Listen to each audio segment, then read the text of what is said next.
Olá, pessoal. Eu sou o professor Edson Pinto, professor de Literatura e Língua Portuguesa, faço parte do projeto central do Enem, e a nossa aula de hoje nós vamos resolver uma questão que traz um tema importantíssimo para a compreensão dos estudantes, que é o hipertexto. Hipertexto surge na década de 60, foi um filósofo, um sociólogo chamado Theodor Nelson que criou essa palavra. Ele traz essa palavra exatamente com a ideia de mostrar uma nova linguagem, que aparece a partir da instrumentalização dos computadores, da internet.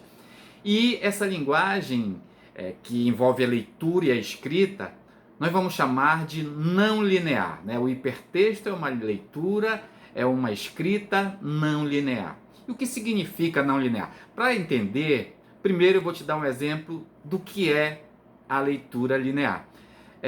Vou chamar também de leitura tradicional. Olha, aqui na minha mão nós temos um romance de José de Alencar, Senhora.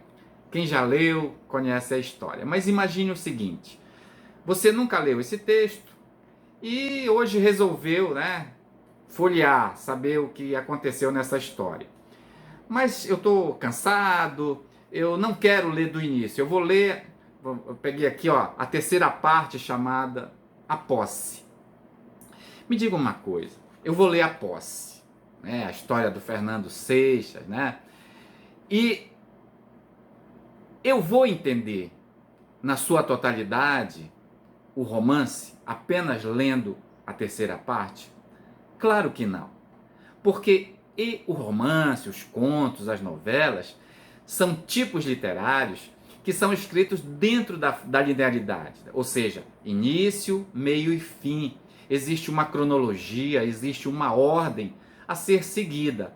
Logo, se eu não fizer a leitura do início até o seu desfecho, eu vou perder a compreensão do romance, da história. Eu não vou saber o que aconteceu com o Fernando e com a sua amada.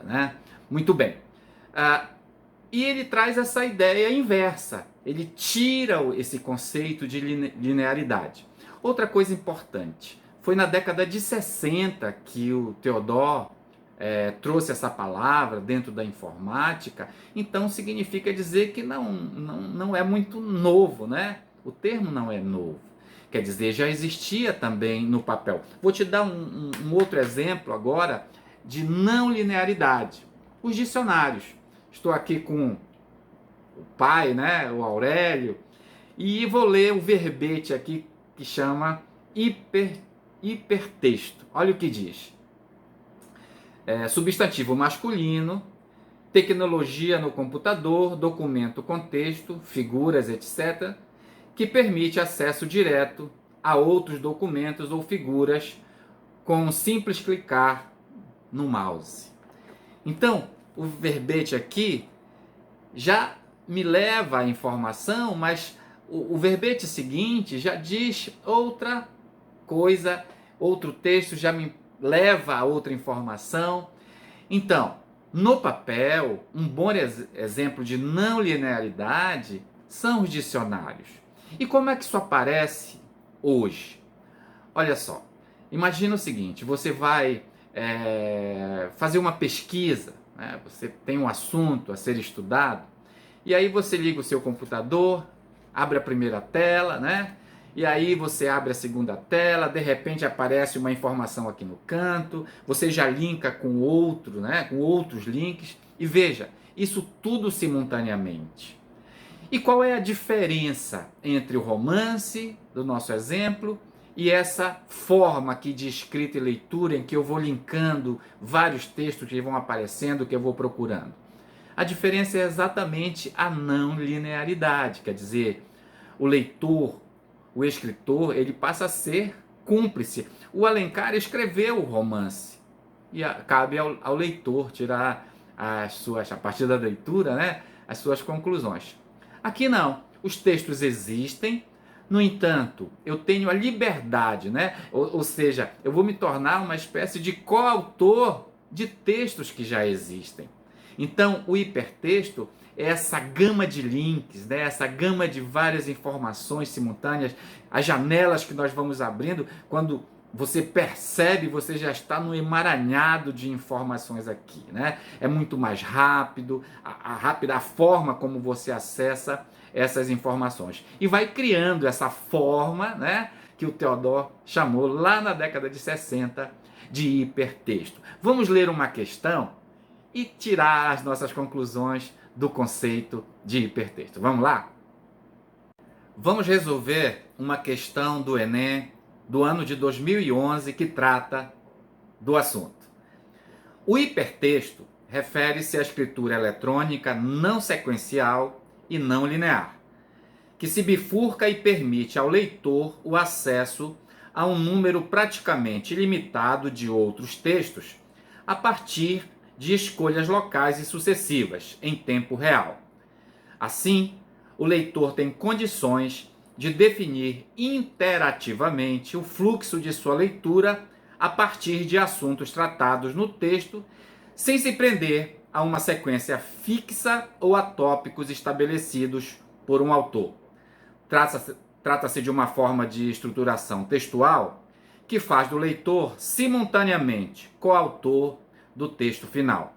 O hipertexto se caracteriza, pois, como um processo de escrita-leitura eletrônica multilinearizado, multissequencial e indeterminado, realizado em um novo espaço de escrita.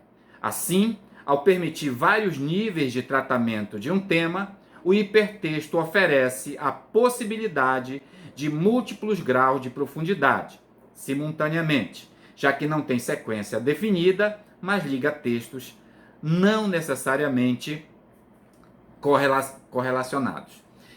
Então, o conceito que nós lemos agora, né, foi o que nós discutimos anteriormente, dessa gama de informações, de vários textos, num espaço novo que é o computador, que é o celular, né? Em que quem lê passa a ter várias informações simultaneamente, formando essa corrente, essa teia, né, de informações, gerando o que o Nelson chamou de hipertexto. Vamos olhar as questões. Agora vamos ao enunciado e às alternativas. O computador mudou nossa maneira de ler e escrever, e o hipertexto pode ser considerado como um novo espaço de escrita e leitura, definido como um conjunto de blocos autônomos de texto apresentado em meio eletrônico computadorizado, e no qual há remissões associando entre si diversos elementos. O hipertexto, letra A. É uma estratégia que, ao possibilitar caminhos totalmente abertos, desfavorece o leitor ao confundir os conceitos cristalizados tradicionalmente. Quer dizer, a letra A está dizendo aqui que o leitor, né, ao tomar contato com esse tipo de texto, é desfavorecido? Acho que não. Acho que ele é favorecido. É ao contrário, né? Então a letra A não dá. Letra B. É uma forma artificial de produção da escrita que, ao desviar o foco da leitura, pode ter como consequência o menosprezo pela escrita tradicional. Acho que não é artificial e muito menos impede, né, que você continue lendo, siga a leitura tradicional. Então não cabe a letra B. Letra C. Exige do leitor um maior grau de conhecimentos prévios. Por isso, deve ser evitado pelos estudantes nas suas pesquisas escolares. Essa ideia de evitar fazer pesquisas não dá, o mundo tecnológico está aí. E também você não precisa ter conhecimentos antes, né, prévios, para poder ter contato com o hipertexto. Então não cabe a letra C. Letra D. Facilita a pesquisa, pois proporciona uma informação específica, segura e verdadeira, em qualquer site de busca ou blog oferecidos na internet. Olha, que facilita a pesquisa, facilita. Agora, se é verdade ou não, aí você tem que checar, né, a fonte. Olha as fake news aí, então tem que estar preocupado com o fato, com a verdade daquilo que se está pesquisando. Então, a letra D não atende à questão. Letra E possibilita ao leitor escolher seu próprio percurso de leitura sem seguir sequência pré-determinada, constituindo-se em atividade mais coletiva e colaborativa, né? A letra E é o nosso gabarito, responde à questão do hipertexto, né? Porque você tem a liberdade de fazer, de construir, de recriar o seu próprio texto e a partir daí de outros textos, né, ter a participação na construção e na colaboração. Beleza, gente? Então, cuidado, fique ligado. Na próxima aula vamos trazer uma outra informação com textos importantes para a prova do Enem. Um grande abraço e até lá.